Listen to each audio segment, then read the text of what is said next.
खूप वेळा काय होतं की आपण नेहमी त्याच प्रकारची भाजी बनवतो, त्यामुळे ती खायला नको वाटते. हॉटेलसारखी भाजी खायची म्हटलं तर लगेच इच्छा होते, पण हॉटेलला जाऊ शकत नाही. मग अशा वेळेस हॉटेलसारखी सेम टू सेम टेस्ट असणारी मिक्स व्हेज बनवायची. अगदी लहान मोठ्याशी सगळेजण खातील, कमी साहित्यात बनते आणि वेळही फारसा लागत नाही. यासाठी काय करायचं, घरात जेवढ्या भाज्या असतील तेवढ्या घ्यायच्या. मी या ठिकाणी थोडंसं मटर घेतले, पनीर घेतले आणि फ्लावर घेतला. तुम्ही बीन्स आणि शिमला मिरची पण घेऊ शकता. त्यानंतरला एका मिक्सरच्या भांड्यामध्ये कच्चा कांदा घेतला, कच्चं टोमॅटो एक घेतला, 4-5 हिरव्या मिरच्या, 4-5 लसूण पाकळ्या, इंचभर आलं आणि कोथिंबीर घेऊन सगळ्याची पेस्ट करून घेतली. सगळं काही कच्चंच घ्यायचं, फ्राय वगैरे करायचं नाही. त्यानंतर कढईमध्ये तेल चांगलं गरम केल्यावरती क्यूबमध्ये कांदा कट केला, तो 2 मिनटं फ्राय करून घ्यायचा. तुमच्याकडे शिमला मिरची आणि बीन्स असेल ते देखील तुम्ही चांगलं क्यूबमध्ये कट करून 2-2 मिनटं फ्राय करून घ्या. या ठिकाणी मी बाकीच्या पण भाज्या 2 मिनटं फ्राय करून घेतल्या. त्यानंतर पनीर घ्यायचं, ते देखील 2च मिनटं फ्राय करायचं, अगदी ब्राऊन वगैरे होऊ द्यायचं नाही.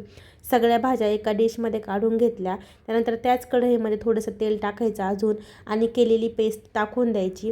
ती पेस्ट 2 ते 3 मिनटं चांगली परतवायची. त्यानंतर त्याच्यामध्ये 1 चमचा हळद पावडर, 2 चमचे लाल तिखट, 1 चमचा गरम मसाला, 1 चमचा धना पावडर आणि 2 चमचे पनीर मसाला टाकायचा. त्यानंतर चांगलं परतवायचं.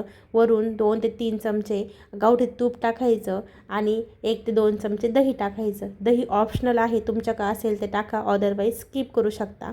त्यानंतरला ग्रेव्ही ड्राय झाली असेल तर थोडंसं 2 चमचे गरम पाणी टाकायचं. ग्रेव्ही थोडीशी पातळ होते, वरून झाकण ठेवायचं आणि चांगलं तेल सुटेपर्यंत परतवून घ्यायची ग्रेव्ही. त्यानंतर सगळ्या भाज्या टाकून द्यायच्या आणि चांगल्या मिक्स करायच्या. वरून मीठ टाकायचं आणि एका गॅसवर एका साईडला गरम पाणी करायला ठेवायचं. भाज्यामध्ये शक्यतो गरम पाणी टाकायचं. त्यानंतर चांगलं मिक्स करून घेतल्यावरती गरम पाणी टाकायचं आणि झाकण ठेवायचं. मीडियम गॅसवरती 10 ते 15 मिनटं चांगली भाजी शिजवून द्यायची. या भाजीला जास्त पाणी लागत नाही, ही भाजी ड्रायच खायला छान लागते. आणि नंतर झाकण काढून चांगलं मिक्स करायचं. वरून कसुरी मेथी टाकायची, कोथिंबीर टाकायची. तुम्हाला हवा असेल तर तुम्ही फ्रेश क्रीम पण टाकू शकता. त्यानंतर चांगलं मिक्स करायचं आणि गरमागरम भाजी पुरीबरोबर चपातीबरोबर खायला घ्यायची. पाहुणे देखील खुश होतील आणि सेम टू सेम अगदी हॉटेलसारखी ही भाजी लागते. वेळही फारसा कमी लागतो आणि तुम्हाला ही भाजीची टेस्ट अगदी हॉटेलसारखीच लागेल. व्हिडिओ आवडल्यास लाईक करा, शेअर करा, कमेंट करा.